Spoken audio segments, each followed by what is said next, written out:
Hello friends, welcome back. Want to automate the task like sending emails without managing a full server? Azure Functions make it fast and easy. In this video, I'll explain you what Azure Functions are, how to create an HTTP trigger functions in .NET Core 9 isolated model, and use it to send email notification based on the database records. We'll be using the SendGrid for this, and let's dive into the serverless computing and make our application smarter. Come, let's get started.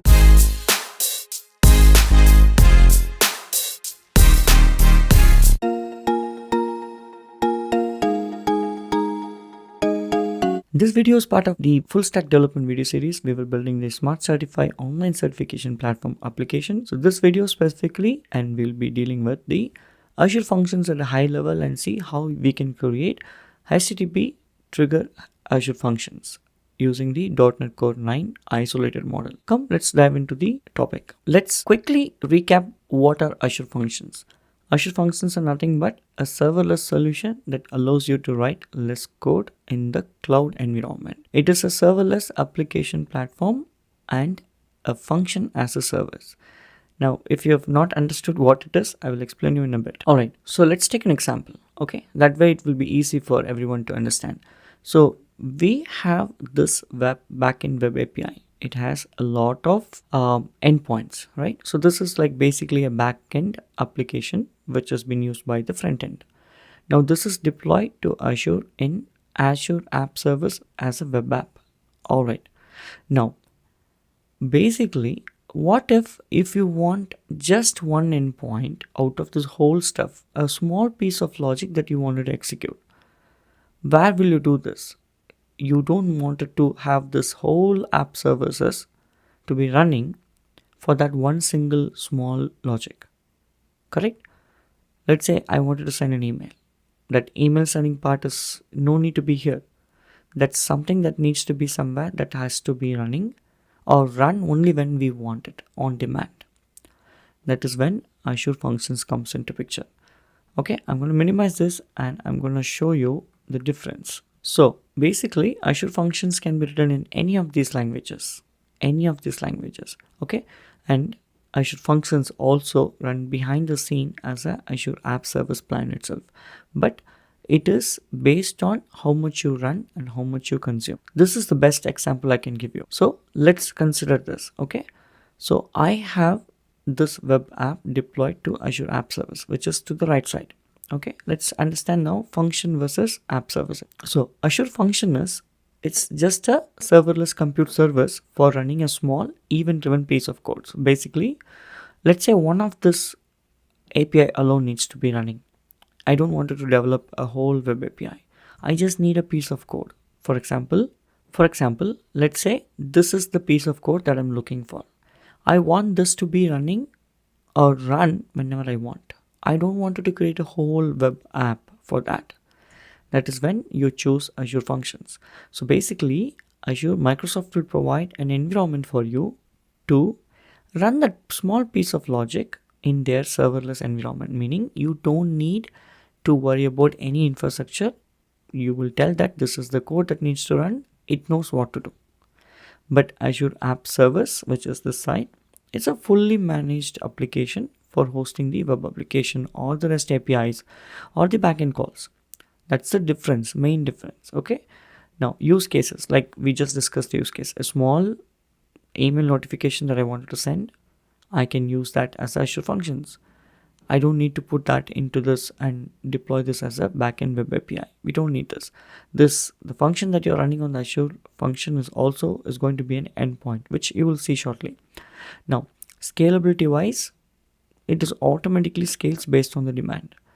For this one, depends on what Azure App Service plan that you have, like free tier is F1, production is minimum S1, all the way through premium, right? Based on what you have only, the cost will differ, plus it will run. Like it scales. How many scales means like how many instance of the VM it will be deployed. That's what called scaling. But this one, we don't need to worry. As the demand comes, Microsoft will actually scale it up for us. Cost wise, you see this, pay as you go, charged only for the execution time. So for example, if the email notification runs for like half a second, you'll be charged only for that half a second. but here it's a fixed cost, doesn't matter, it will be keep running. See, this is up, I use it or not, I will pay for it. Meaning we have a free plan, but generally speaking in production, your plan is a little bit higher, so you'll be keep playing. Like for example, minimum $75 S1 plan, you'll have to pay whether you use this or not, doesn't matter. That's what it is. Okay, now triggers is all going to be an endpoint trigger, it's always going to run, but here it could be a timer trigger, it could be an HTTP trigger, webhook, so many things, event driven messaging, queues, so many stuff, like SQL trigger, it can be anything. And it is stateless by design. This is, it can support the stateless configuration, but the Azure function is stateless by design. And when to choose, like I already told you, if a small piece of logic that needs to be run, which is not going to be a time consuming work, choose function. But for the other thing, choose the web app. And when this is not going to suit, like again I said, long running, for example, if it runs for 10 minutes, 15 minutes, one call, we should not choose that. Okay, but here doesn't matter how long it runs, as long as it supports the code, it doesn't matter, it always runs. Okay, so that's the important stuff. And cost wise, these things are free. So for example, cost for the execution time, so by default the consumption plan includes a free grant of 1 million requests, which is 10 lakh in Indian perspective, but here in America they call it as millions. So 1 million is nothing but 10,100,000. Okay, and it says 400,000 GB seconds of execution time per month. But here there is no free, like if it you have to always pay for the plan that you have. So this is the best one, and this is the real-time examples which I will give you in the slide, or I will give you the pointers where you can read all of the slides. And if you wanted to know much detail about the Azure functions, I already have a lot of videos in the channel. I can give you the description, I can give you those links in the description, you can take a look. But let's stay focused on what we intend to do in this video. Okay, I'm using Visual Studio 2022 and click on new project, and in the search box you can search Azure Functions. So if you search Azure Functions, the first one is what we want. I will select next. It is just going to ask me where to keep the project, and I'm going to keep the project under here called Functions app, function app, and I say this is just for your understanding, don't worry, I will give you the code which will be in the github.com. Next, here you can choose which framework is this. So we have 8 long-term support and the new one called the 9 is short-term support, meaning like another 1 or 2 years it will be expired. So you can choose 8 or 9, it's not going to make any difference. So let's choose 9, and it will ask you what type of function. See, these are the different types of triggers the function can execute. For example, I can choose a timer function, which means every certain time it will trigger. HTTP triggers are nothing but webhook. Basically, there will be an endpoint. Somebody can invoke that by calling it. That is what we are going to do. So I'm going to click on that, and I'm going to choose everything default, and here authorization level. There are 3 types of level. Function level means basically there will be a specific key that you need to pass in order to authenticate yourself to run the application. To run that function. Anonymous means it's a public endpoint, anyone can run without any authentication. Generally speaking, we will not have anonymous, we will have at least the function level or the admin level. Admin level has a separate type of privileges and the different keys. Only that key, whoever is sending, will have the privileges to run it. So let's choose this as function level and click on create. Okay, so there is a default function that got created that we choose as the timer function, and if you look at this, it's currently giving error. I'm gonna build it so that it'll all the packages gets installed. So basically what happens is there'll be a function class that we just created, we didn't give the name, and it has created a default HTTP trigger function. So what we are going to do is let's rename this to a logical name, or what we can do, we can delete this and let's go from first. Okay, so I'm going to delete this and I'm going to right click here, say add Azure function, and this time I'm going to give a good name called email notification. Going to add it. It is asking what type of function is this and level. I'll choose this and we got a function properly named. So what do we have? We have an email notification class. It's a default constructor, a logger, and a function. So let's understand this. This is what is important. Inside logic, anyone can write it. So a function that is decorated with a function attribute, and then this is the name of the function. It says it's an HTTP trigger. This is what will tell what kind of trigger it is. Okay, this is an HTTP trigger. Its authorization level is at function level. It can be a get or post, meaning whenever you call this endpoint, it can be a get or post. But in our case, it should post. It cannot be a get. We have to post some information to this so that it can execute. Okay, so this is corrected, and we need to do some logic here.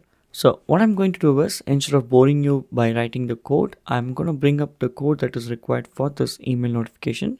Alright, so I copy pasted these code, and I'm going to explain you from where these code came. So this is the folder called entity, and the entities will have all of our database tables. So if you're watching the series, if you're already watching the series, then you know this is the repository. But whoever has come new to this video, basically we were building the Smart Certify online platform application, and we have a web API. And in this, I will give you the link of this source code. But basically, under the domain, we have something called entities. So this represents the database tables, and this is what I literally copied and pasted here, nothing else. Alright, so I have all of the database entities because we're going to talk to the database using the entity framework. That's why I have these things here. I also have a model folder and a simple model called user email notification request. Basically, it accepts the user ID and the notification ID. So why are we doing this? Let me explain you. So if you see, we have a table like this. We have a notification table, we have a user notification table. See, the idea behind this is I will put a notification here. There will be some background task that will actually insert a notification here. Alright, so once this happens, I wanted to send an email to each of the user. Let's do this lively. So I have a notification. I'm gonna insert this, and if I come here, alright, so we don't need this. Okay, so you see this, there is a notification here. Okay, so I'm gonna run this. It's active, and we want this to be inserted here, which will be done by a different processor. But basically assume that we have an entry in the user notification table, so we will do that right away. Alright, so the background task that I was referring to actually inserted a record into this table. Okay, and if you notice, this notification sent is false, which is 0, and sent on is null, and created is just now as of this recording. Now our idea is, if we send this notification ID and this user ID to that function that we are creating, it is going to fetch this information, and it is going to send an email. To whom it is going to send an email? To this user ID. Who's this user ID? If you come to this user profile table, I am the one. So idea behind this logic is, in our series, I wanted to automate something. Like if I put a notification here, I will eventually have all of the users here, whoever is visiting to this series, and I wanted to send an email to them. Alright, if you have already received some email, let me know in the comment section that you received it. If not, sooner or later, when I initiate this in the deployed application, you will see an email coming up. Alright, so this is the idea behind. So that's why user ID and notification ID is here. Now what we are going to do is, so I have this, and let's go to this email interface. So this interface is very simple. It has a method that accepts the user ID and the notification. Let me show you what this is doing. So this is the implementation. Let's expand this. The very first line is get DB context. Where it is going? It is going here. What it is doing? Basically, it is trying to fetch the DB context from the configuration. So which means it will come and look here, local.settings.json. So here in the local.settings.json, I have a connection string under which I have a DB context. So I am looking for this value, which is referring to my local database. Fine. So let's go back. So what it is doing is, this whole set of code is basically fetching the connection string, and then it is creating the DB context manually. Okay, so once we have the DB context, this line will receive the DB context. Okay, so this is no more required. So once we have the DB context, now you know how to access the table. We access the user profile table, check the user ID access. Great, we have a profile if it exists, and if we have a notification ID, we will check that the notification do access. If these two are present, we will go to this user notification and filter a particular record. Okay, so once we have this record, which is here, if it is not null, which meaning there is some record, and if the sent is equal to null, like for example, if it is not null, which means we already sent, we just log a message that this notification is already sent, so we don't repeatedly send the notification to the user with the same notification, right? It's so annoying. That's why this check is there. Now after that, it reads certain information from the configuration, like the SendGrid API ID, which you need to create by yourself. I have a video in the channel, I will give that in the description. If you don't know how to create the SendGrid API ID, it's very simple, it's just 10 minutes work. You can watch that video. And then we fetch all of this information from the configuration, and we will actually initiate a SendGrid message. Then we get the body is nothing but the user notification table itself has the the content formatted in the HTML. So that's why if you go here, it just replaces the username into the name that we are sending. Okay, we're going to see the email. Now let's go back. After everything is done here, what we will do is we will try to send it like this. Once we send it, we log the message, and if the SendGrid response saying that it is accepted, we mark the notification as sent and save the changes in the database. If this is not accepted, which meaning we tried sending it, no, SendGrid did not send it, so we will not mark that record as sent, it will be marked as not sent, so that we can retry this logic. So the retrying logic is applied in the timer function, which is going to come in the upcoming videos. So stay tuned to see more Azure related videos. Now let's focus on this, right? So I have all the enough stuffs here, like all the configurations here, everything is read properly. I'm going to run this. So once you run this application in your local, you will see something like this. So basically we have only one function. That's why it is saying this is the function URL, and it's just a post message, like you can just do a HTTP post.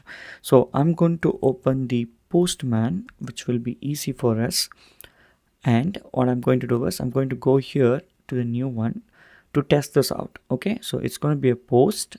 This is the URL. Let's go to the body and select this raw, select JSON, and here you need to have the, so what is our content? So what is our content? Our content is basically we are going to send the user ID and notification. And if you closely notice this one, what it is expecting, it is expecting a user ID and the notification ID, but we did not write any of this code here, logic, right, which calls this interface and all. So let's do that. All right, so I brought up the code. We just quickly go through the code. So basically what we're doing is we are going to use the Steam reader and then the incoming request body. Once we read the Steam and put it as a string into a variable, we will see whether the incoming is like empty or not. Okay, I'm going to put a breakpoint here, and then if it is empty, we will send a bad request, which is 400 HTTP status code. And if it is not the case, we're going to serialize the JSON into this camel case, which is the small letter and the capital letter, right? And then what we do is we convert the incoming content into this object.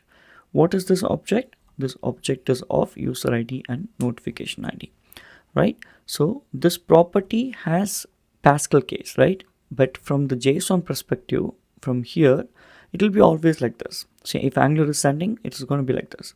Okay, so it's called camel case. So what we are doing is we set this option, we deserialize into this object.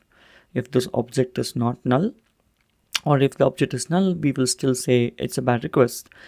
And if not, we will call this one. So email. So let's email. Let's trigger this. So we're going to use the email notification interface. We will do this. And see, email notification dot send notification. We just send the user ID and the notification ID. Okay, so let's go and put breakpoint here as well. Everything looks good. There are a few more pieces that you need to understand. Let's go to this program.cs. Here there is no configuration done for the interfaces, which we are going to do it. So let's quickly go through this one. So in program.cs, okay, this is the piece of code that I wrote. So basically what we're doing is we are going to read the local settings.json file as a configuration, and then we're configuring the services.